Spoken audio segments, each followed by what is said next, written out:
तर काही चांगलं करायला गेलो ना, काही ना काही अडथळा आल्याशिवाय राहत नाही. तसंच काही तर आज झालं.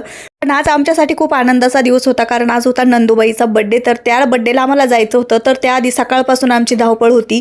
तर मस्तपैकी नाश्त्याला शिरा केला, जेवणाची तयारी केली, जेवण वगैरे केले. नंतर आमची माई बघू शकता संध्याकाळच्या टायमाला हे कपडे घालू का ते घालू, हे दोन्ही ड्रेस घातले नाही, तिसरा ड्रेस घातला तिने. आम्ही सगळ्यांनी तयारी केली. नंतर आम्ही बघू शकता फ्लॅटवर गेलो आहे, तिथं काम चाललं आहे थोडंसं.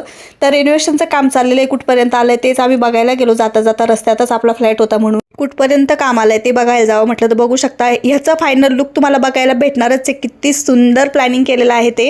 नंतर शॉपवर गेलो, 2 व्हीलर ठेवली, मोठी गाडी घेतली. पण विषय असा झाला, तुम्हाला म्हटलं मी ना काही चांगलं करायला गेलं की काही ना काही अडथळा येतो. तर एवढं ट्रॅफिक लागलं ना, आम्ही अर्धा पाऊण तास त्या ट्रॅफिकमध्ये अडकलो. आम्हाला पोचायला लेट झालं, पण तरीही गडबडीत जाऊन कसं तरी आम्ही सेलिब्रेशन केलं घरी जाऊन. त्यानंतर आम्ही हॉटेलमध्ये गेलो. तर हॉटेलमध्ये गेल्या आम्हाला मस्तपैकी असं बाप्पाचं दर्शन झालं, बघू शकता तुम्ही.